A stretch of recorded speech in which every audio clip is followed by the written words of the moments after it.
Let's just start with a really simple question. When you pick up your phone, who's really in control?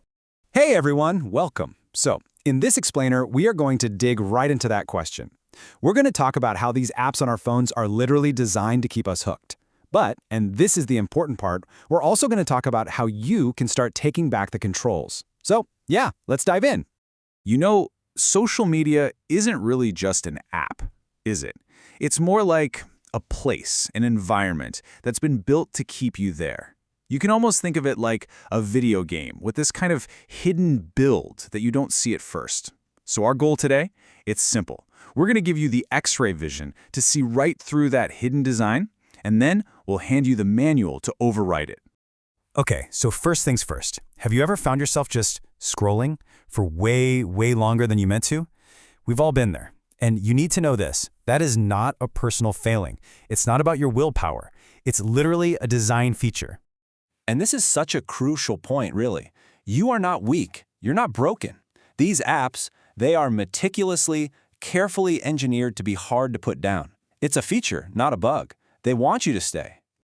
All right, let's look at a couple of these tricks. You know that feeling when you pull down to refresh your feed? That's the slot machine move. You're pulling a lever, hoping for a little reward.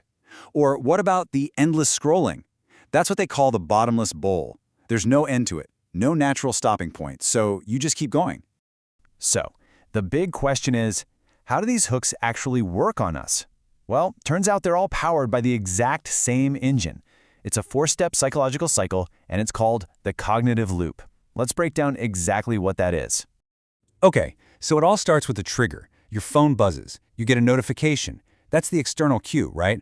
But what's really powerful is how it combines with an internal feeling, something like that fear of missing out, FOMO. And boom, suddenly you have this incredibly powerful urge to just check and see what's going on.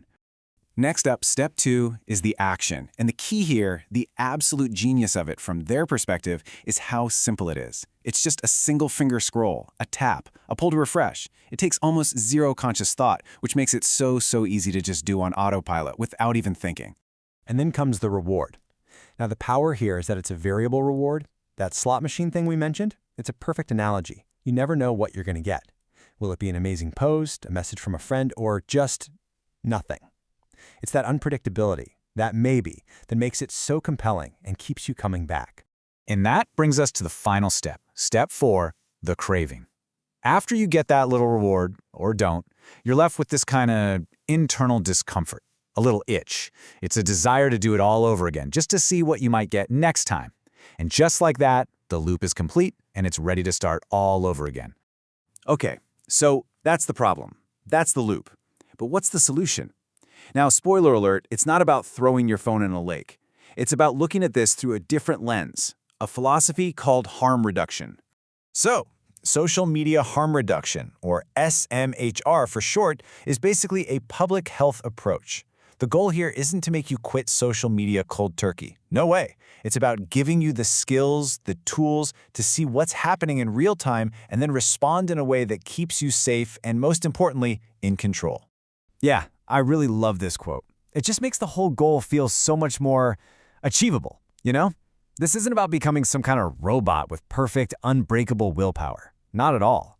It's just about building slightly better, safer patterns into your everyday life. Small changes. Okay, so how do we actually build those patterns?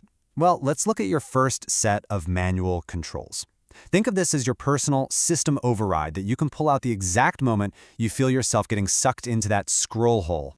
It's a really simple 4-step process, and it's designed specifically to break that cognitive loop we were just talking about.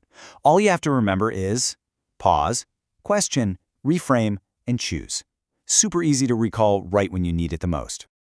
All right, here's how it actually works in practice. First, just pause. Seriously, for like 5 seconds. Take a deep breath. Second, question yourself. Ask, why did I even open this app right now? Am I bored? Am I avoiding something? Third, reframe what you're seeing. That little red notification bubble, it's not a friend tapping you on the shoulder. It's a feature. It's designed by a company to get your attention. And finally, choose. You actively decide what you're going to do next instead of just drifting along.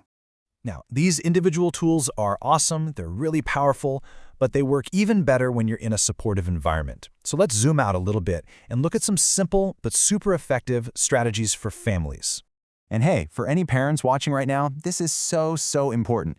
You do not have to be a tech wizard. You don't have to have the perfect ironclad set of rules. Honestly, your greatest tools are just being a calm presence and showing genuine curiosity about your kid's world. So here are a few really concrete things you can try doing together. First, turn off all the non-human notifications. Only allow pings from actual people.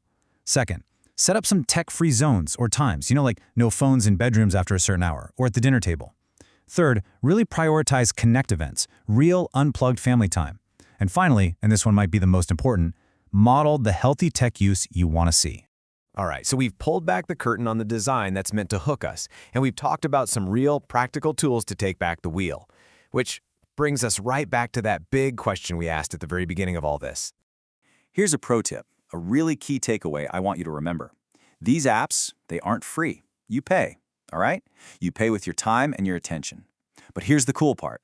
The more you notice the tricks, the more you see the slot machine for what it is, the less they actually work on you. Your awareness, that's your superpower.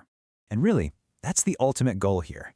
This isn't about some punishing digital detox or feeling like you have to delete every single app. It's about achieving something called digital agency. And all that means is having the skill and the freedom to use this technology on your terms. It's about you being the one holding the controller. So we end right back where we started. But this time it's different. Now you have the tools. You have that X-ray vision. When you look at your screen, you can see the game that's being played. So I'll ask you one last time. Who's really in control?